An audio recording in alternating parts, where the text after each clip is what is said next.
trying to bring important healthcare minds to the table. I think that's what this is really about. And we want to see the best ideas blossoming in front of people, and we want the community, the business community, the healthcare community, the community at large, to come with their questions that will put pressure on our panelists as experts to really tell us what's next for healthcare. Mm-hmm. There's so much going on in healthcare. What I'd like to see is for us to start a dialogue, and this won't be the end of it.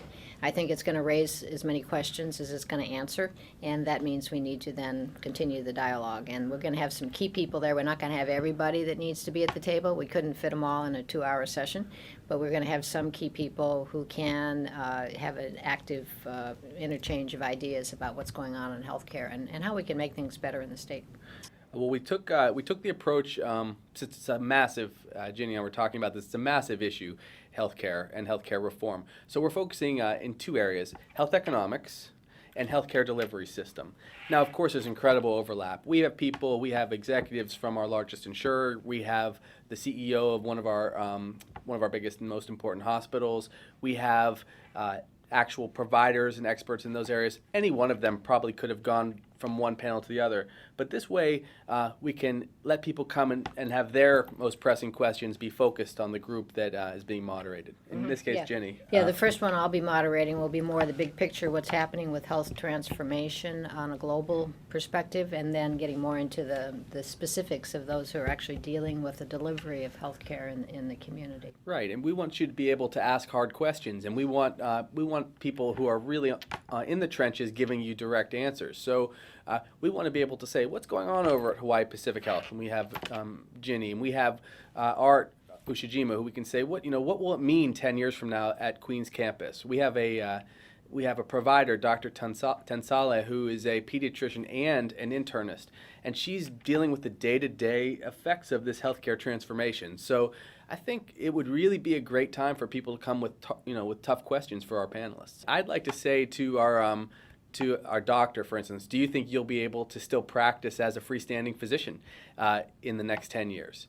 And I'd like to ask Mr. Ushijima, what will Queens be doing to address this changing landscape where we're being told focus on preventive health care and not on hospitalizations? As a physician myself, I really want answers to these questions, and it's going to be a great discussion because we have the people there on this panel and as moderators that aren't afraid to mix it up.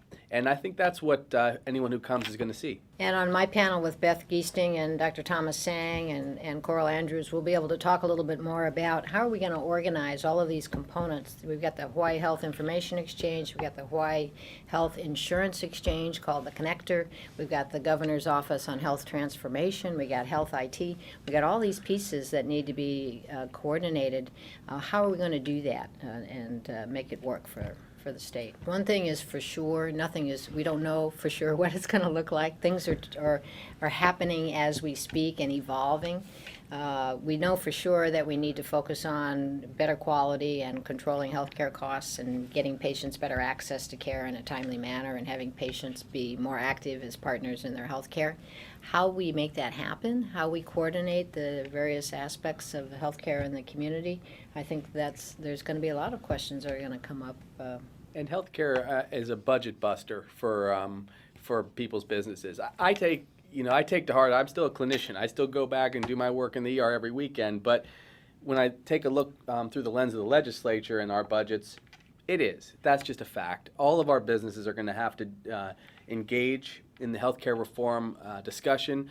Otherwise, the costs are going to continue to double every 10 years. And sooner or later, it will destroy business. So I think it's good to be engaged now.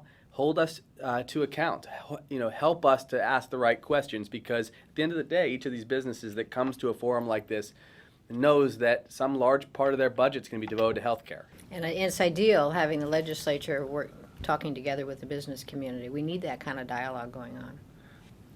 We're looking forward. We hope we have a good turnout because I think it will be worthwhile, and hopefully it will create new ideas and questions that we're going to need further follow-up on for subsequent sessions to keep this alive and growing. Yeah. And I would say if you've got questions about healthcare in Hawaii, this panel is positioned better than any I've seen to respond to them. So I really encourage you to fill up our room and come and ask those questions of these experts. This is the group.